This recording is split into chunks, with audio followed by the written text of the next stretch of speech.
فرمایا وَإِذَا سَأَلَكَ عِبَادِي أَنِّي فَإِنِّي قَرِيبٌ، محبوب جب میرے بندے آپ کی بارگاہ میں آ کے میرے بارے میں پوچھے نا تو ان سے کہہ دینا میں ان کے قریب ہی ہوں، قریب ہی ہوں۔ دلیل کیا ہے؟ یہ جب بھی مجھ سے دعا مانگیں گے میں ان کی دعاؤں کو قبول فرماؤں گا، میں ان کے قریب ہوں، میں ان کے قریب ہوں۔ یہ جب بھی دعا مانگیں گے نا میں قبول کروں گا، میں ان کے قریب ہوں۔ اللہ تبارک و تعالیٰ کے بندے اللہ سے محبت کرتے، رب کی بارگاہ میں جھکتے، اس کو اپنے دکھ سناتے، اس کے پیارے محبوب صلی اللہ تعالیٰ علیہ وسلم کا وسیلہ لے کے اس کے حضور حاضر ہو جاتے، پیشانیاں سجدوں سے روشن ہوتی۔ ہم نہ ہر چیز کے لیے وقت نکالتے ہیں، ہر چیز کے لیے، لیکن عبادت کے لیے وقت نہیں نکالتے۔ ہر شے آباد ہے، ہر شے، ہماری فیس بک بھی آباد ہے، واٹس ایپ بھی آباد ہے، ہمارے ٹویٹر بھی آباد ہیں، ہماری ہر چیز آباد ہے۔ سب سے کم آباد ہمارا مصلی رہ گیا ہے، سب سے کم۔ وہ لوگ اب ڈھونڈنے سے ملتے ہیں جن کی بغل میں مصلی ہوتا تھا۔ میرے بھائی آپ کتنا کو دنیا کے پیچھے بھاگو گے تھکا دے گی، کتنا دولت کے پیچھے بھاگو گے تھکا دے گی۔ آپ جب اپنی زندگی میں جمع تفریق کرو گے نا تو مرتے وقت احساس ہوگا کہ سارا کچھ تو لوگوں کے لیے کیا، اپنے لیے تو کر ہی کچھ نہیں سکے۔ اور ہم عبادت کے معاملے میں بہانے بازی بھی کرتے ہیں۔ ہم کہتے ہیں اوہو رزق کمانا بھی تو عبادت ہی ہے نا، تو میں حلال روزی کے لیے جا رہا ہوں، یہ بھی تو عبادت ہے نا۔ میری طرح کے لوگ کہہ دیتے ہیں کہ میں سویرے اٹھ کے مدرسے میں کچھ اسباق دیکھتا ہوں تو یہ بھی تو عبادت ہے، میں بیان کرنے کے لیے مطالعہ کرتا ہوں تو یہ بھی تو عبادت ہے نا، اتنے لمبے سفر کر کے ملک میں دنیا میں گھومتا ہوں تو یہ بھی تو میں عبادت ہی کر رہا ہوں۔ اب اسپیشل نفلوں کے لیے وقت کس طرح نکلے، اسپیشل کر کے تسبیح میں کیسے چلاؤں، میں سارا کچھ ہم بہانے بنا لیتے ہیں نا۔ میرا سوال یہ ہے کہ یہ ساری باتیں صحابہ کو، نبی کریم کو، دیگر لوگوں کو بھی تو پتہ تھی نا، لیکن آپ غور تو کریں 23 سال حضور کو وقت ملا، مختصر وقت ظاہراً تبلیغ کرنے کے لیے، پوری دنیا میں دین بھی پھیلانا ہے۔ گھر میں 11 ازواج ہے، 4 بیٹیاں ہیں، ان کی اولادیں، سارے کام کاج بھی دیکھنے، لیکن سیدہ طیبہ طاہرہ حضرت عائشہ صدیقہ رضی اللہ تعالیٰ عنہ فرماتی ہیں سارا دن تبلیغ کرتے، ہر غلام کے دکھ سنتے، گھر میں آتے تو اپنے گھر والوں کا خیال کرتے، کام میں ہمارا ہاتھ بٹاتے۔ قربان جاؤں، کہتی ہیں زمانہ سارا سو جاتا لیکن آمنہ کے لال مصلی بچھا لیتے۔ دنیا سو گئی، ساری سب سو گئے، جو خدام تھے، وہ جو غلام تھے وہ سو گئے۔ صحیح مسلم نے لفظ ملیں گے، سیدہ پاک فرماتی ہیں او میرے نبی کے غلاموں، میں نے یہ رنگ بھی دیکھا ہے کہ حضور نے اتنا کھڑے رہے، اتنا قیام کیا، اتنا قیام کیا کہ مقدس پیروں میں ورم آ گئے، سوج گئے پیر، اتنے بڑے۔ دل پہ ہاتھ رکھ کے نہیں بتا سکتا کہ میرے کبھی نماز میں پیر سوج گئے، کوئی نہیں بتا سکتا۔ بچوں کی روٹی کماتے تھک گئے بات الگ ہے، ہم سیر کرنے گئے تو تھک گئے بات الگ ہے، لیکن عبادت میں یہ بھی تو مسلم شریف ہے نا، یہ بھی تو دین ہے نا، یہ بھی تو حضور کی سنت ہے، یہ بھی تو وہ چیز ہے جو کریم کی آنکھوں کی ٹھنڈک ہے۔ سیدہ فرماتی ہیں پیروں میں ورم آ گئے، اور ساری رات ہی حضور نے نماز پڑھی اور ایک ہی آیت بار بار دہرائی۔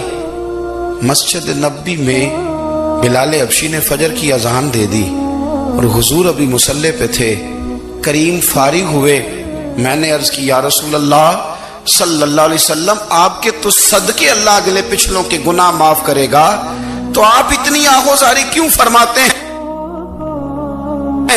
آپ تو شفیع ہیں، آپ تو انبیاء کے امام ہیں۔ تو حضور نے فرمایا عائشہ تم نے گنوایا ہے نا میرے اللہ کی مجھ پر کتنی رحمت ہے، افلا اکون عبدا شکورا، فرمایا اگر اس نے اتنی نعمتیں دی ہیں تو کیا میں اس کا شکر گزار بندہ نہ بنوں، میں شکر گزار بندہ نہ بنوں اس کا؟ پھر اگر اتنی نعمتیں اس نے دی ہیں، مجھے اتنا نوازا ہے، تو پھر میں اس کے سامنے سجدے نہ کروں؟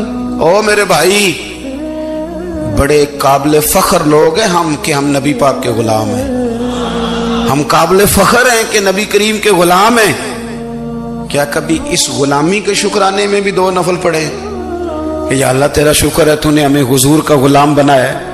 یاد رکھیں کہ اپنی روحانی زندگی کو آباد کریں، استغفار پڑھیں، تسبیحات کریں۔ حضرت عبداللہ ابن عمر رضی اللہ تعالیٰ عنہ حضرت عمر کے صاحبزادے ہیں، مکہ مکرمہ میں ان کی قبر ہے۔ میں نے جب انہیں پڑھا تو مجھے ان سے بڑا پیار ہو گیا، لیکن آپ کو پتہ ہے وہاں جا کے کسی شخص کا مزار تلاش کرنا یا پوچھنا ایک مشکل کام ہوتا ہے۔ تو ایک دفعہ میں مکہ شریف میں حاضر تھا تو ایک گاڑی والا ڈرائیور مجھے کہنے لگا کہ مولانا میں آپ کو جانتا ہوں، مجھے آپ سے محبت ہے، ایک بات بتاؤں آپ کو۔ میں نے کہا بتاؤ۔ کہنے لگے حضرت عبداللہ ابن عمر کی قبر دیکھنی ہے۔ میں نے کہا یہ تو نہیں کہہ رہا، یہ کسی نے بندوبست کرایا ہے، یہ اللہ نے تیرے دل میں بات ڈالی ہے، یہ ہو گیا، تو لے چل مجھے۔ حضرت عبداللہ ابن عمر کو نبی پاک نے فرمایا تھا راجل صالح، یہ نیک بندہ ہے، یہ متقی آدمی۔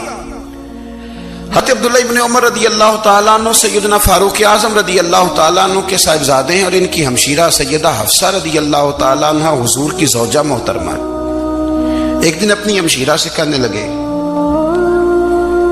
کہ نبی کریم صلی اللہ تعالیٰ علیہ وسلم گھر میں آئے نا، اور اگر حضور غم امت میں پریشان نہ ہوں، طبیعت کو حشاش بشاش دیکھو تو ذرا پوچھنا تو صحیح حضور کا میرے بارے میں کیا خیال ہے، پوچھنا تو صحیح کہ کریم کی بارگاہ میں میرا کیا مقام ہے، میرے بارے میں حضور کیا فرماتے ہیں۔ اب بہن کو کام بتائے اور بتائے بھی بھائی، اور پھر بہن وہ کام نہ کرے، یہ تاریخ میں ہوتا نہیں۔ حضرت عمر فاروق رضی اللہ تعالیٰ عنہ کی صاحبزادی ام المومنین رضی اللہ تعالیٰ عنہ فرماتی ہیں کہ میں تو بس منتظر تھی۔ انہوں نے تو کہا تھا نا کہ اگر تم حشاش بشاش دیکھو تو بات کرنا، لیکن حضور تشریف لائے، میری باری تھی، میرے گھر تشریف لائے، کھانا پیش کیا تو فوراً میں نے عرض کی حضور ایک بات پوچھنی تھی۔ تو حضور نے فرمایا پوچھئے۔ میں نے عرض کی حضور میرے بھائی عبداللہ ابن عمر کے بارے میں آپ کا کیا خیال ہے؟ نوجوانوں میری بات پہ غور کرنا، میرے بھائی کے بارے میں آپ کا کیا خیال ہے؟ تو نبی کریم صلی اللہ تعالیٰ علیہ وآلہ وسلم نے میری طرف دیکھا اور پھر حضور زیر لب تھوڑا مسکرائے، اور بریلی کے امام کہتے ہیں کہ حضور مسکرا دیتے تھے نا تو جو بڑا دکھی ہوتا تھا وہ بھی ہنس پڑتا تھا۔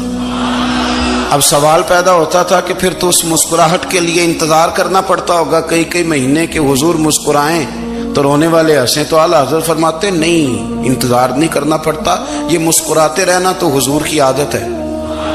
جس کی تسکین سے روتے ہوئے ہنس پڑے اس تبسم کی عادت پہ لاکھوں سلام، یعنی یہ تو عادت ہے حضور کی مسکراتے رہنا، اس کے لیے انتظار نہیں کرنا پڑتا۔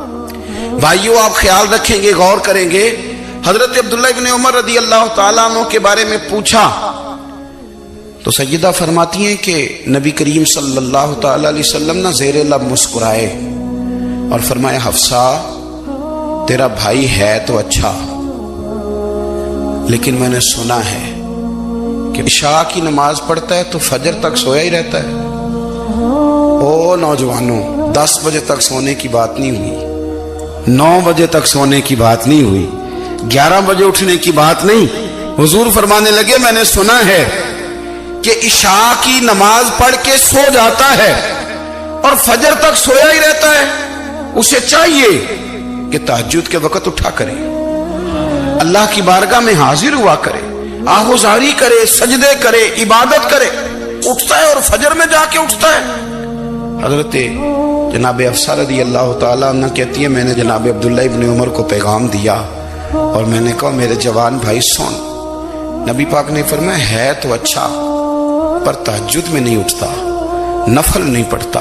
او میری ملت کے جوانوں، مزہ نہیں آ جاتا جب ساری دنیا سوئی ہو، ساری دنیا، اور بستر بھی گرم ہو اور نیند بھی پورا غلبہ کر رہی ہو، اور اچانک گھنٹی بجے دماغ میں، آنکھ کھلے، گھڑی پہ نظر پڑے، 3:30 4 بجے کا پیغام گھڑی بتائے، اور کوئی چڑھتی جوانی والا اٹھ کے وضو کرے، اور جب وہ مصلی کھول کے بچھائے تو مدینے والے محبوب کہتے ہیں کہ ہر نماز پہ رب ثواب دیتا ہے، اور جو اٹھ کے تہجد کی نماز پڑھے اسے دیکھ کے تو رب مسکراتا ہے، جو اس کی شان کے لائق ہے، جو اس کی شان کے لائق، وہ مسکراتا ہے، خوش ہوتا ہے کہ میرا بندہ تہجد میں اٹھ گیا، وہ مسکراتا ہے۔ کاش ہماری صبحیں کبھی اپنے مالک کے نام ہو جائیں، کاش کے صبحیں۔ حضرت ابو الحسن رحمت اللہ تعالی علیہ حضرت معاذ ابن جبل رضی اللہ تعالیٰ عنہ کے پاس بیٹھا کرتے تھے، فرماتے ہیں ان سے جو پیار بڑھا تو پھر میرا مصلی سے بھی بڑھ گیا۔ تابعی ہیں، فرماتے ہیں صحابی رسول سے محبت ہوئی تو ذکر سے بھی ہو گئی، پھر درود شریف سے بھی ہو گئی، محبت ان سے بڑھی تو پھر اللہ نے مسجد کا پیار بھی بڑھا دیا۔ آپ فرماتے ہیں کہ میری ہر وقت بھی یہ چاہتی تھی کہ بس اللہ اللہ کروں، بس اللہ اللہ کروں، بس نہ میں ذرا تھوڑی جان چھڑاؤں لوگوں سے، کوئی 10 منٹ ملے تو میں کوئی 4 نفل پڑھ لوں، میں تھوڑا سا نہ بچوں لوگوں سے، اور مجھے تسبیح ملے تو میں نہ کچھ 400-500 دفعہ استغفار پڑھوں، سبحان اللہ، الحمدللہ، اللہ اکبر، لا حول ولا قوت الا باللہ، میں نہ تسبیحات پڑھوں۔ فرماتے ہیں کہ بچے تھے گھر میں 6-7، غربت تھی، کام ملتا کوئی نہیں تھا، اور میں کام چور نہیں تھا، کام ڈھونڈتا تھا، پر اللہ کی قدرت کے کام نہیں ملتا تھا۔ فرماتے ہیں کہ میں نے ایک دن اپنی اہلیہ سے کہا کہ آج میں پھر جاتا ہوں کام ڈھونڈنے، تو میری بیوی بڑی فرما بردار تھی، پر اس دن نہ غربت کے ہاتھوں تنگ آ کے کہنے لگی آج نانا کوئی تو چیز لے کے آیا، تو مجھ سے بچوں کی بھوک نہیں دیکھی جاتی، یہ سب روگاں دا روگ محمد جس دا نام غریبی، کنڈ بلا کے لنگ جاندے نہیں دوست یار قریبی، آج نہ کچھ لے کے آیا تو میں بچے لے کے چلی جاؤں گی۔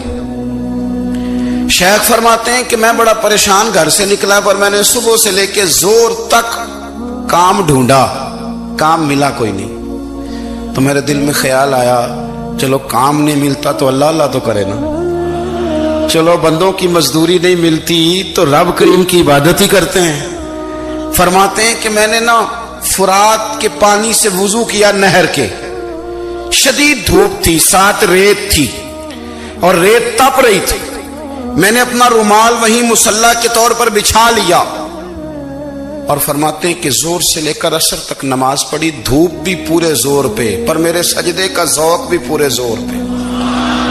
فرماتے ہیں سورج بھی چمک رہا ہے اور رب کی عبادت کا ذوق بھی پورے زور پہ، میں سجدہ کروں تو پھر میرا اٹھانے کو جی نہ چاہے۔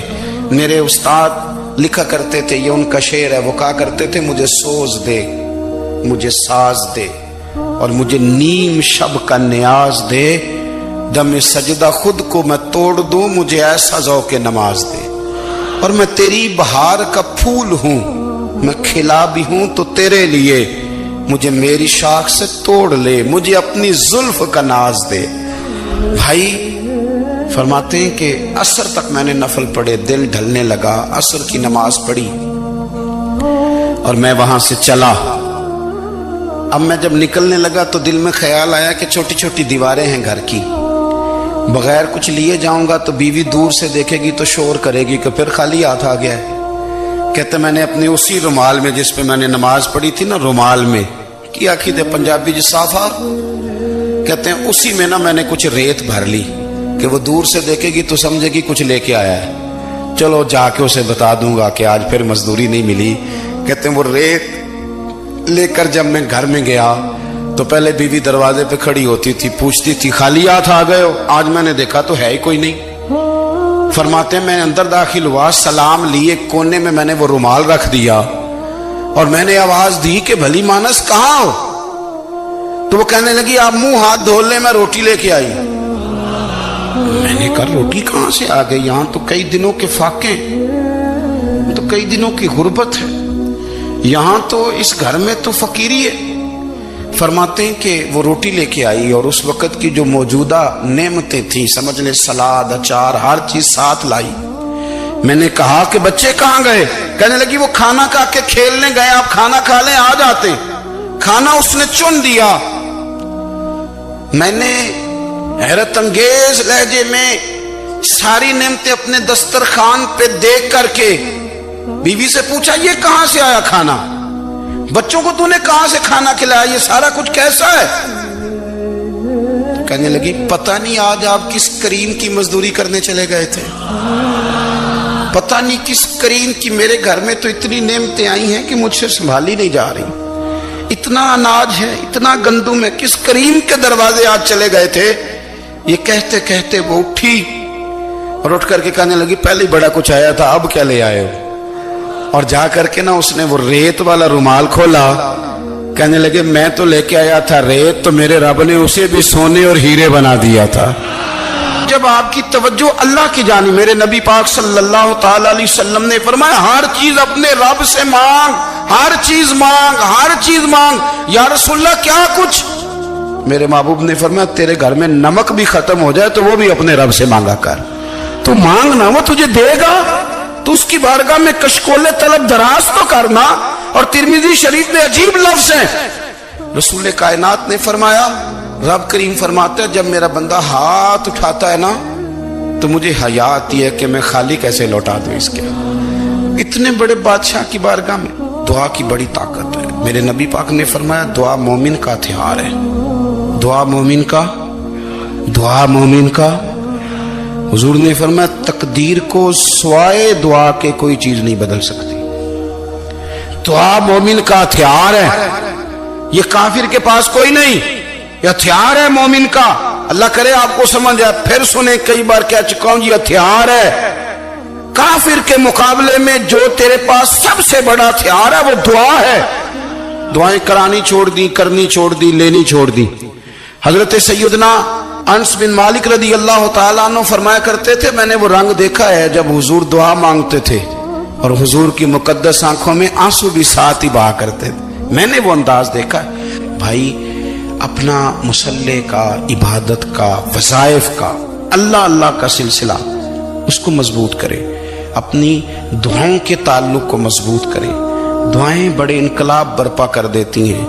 ہم تھوڑے تھوڑے نا جب سے خشک ہوئے ہیں نا، خشک، اور میری تو جماعت ہی صوفیاء کی جماعت تھی، ہم تو داتا علی اجمیری کی جماعت سے، ہم تو خواجہ اجمیری کی جماعت سے، ہم تو شیخ احمد فاروق سرہندی کی جماعت سے، ہم تو صوفیاء کی جماعت۔ ہماری جماعت نے بھی وہ تعلق جو ہمارے بزرگوں نے بنایا تھا۔ بزرگ اللہ کے قریب کیسے جاتا ہے؟ تو ہمارے یہاں نا بہت سارے لوگ کہتے ہیں جی نظر ہو گئی تو کام ہو گیا۔ بھائی جو بخاری مسلم میں طریقہ ہے نا اللہ کا قرب پانے کا وہ تو نفل ہے۔ نبی کریم علیہ الصلوۃ والسلام نے فرمایا بندہ نفلوں کے ذریعے رب کے قریب جاتا ہے، اور اتنا قریب جاتا ہے کہ پھر اللہ اس کی زبان بن جاتا ہے، اللہ اس کی آنکھیں بن جاتا ہے، کان بن جاتا ہے، ہاتھ اور پیر بن جاتا ہے۔ تو یہ تو عبادت ہے، یہ تو اللہ کی بارگاہ کی حاضری ہے جو آپ کو اللہ کے قریب کرے گی۔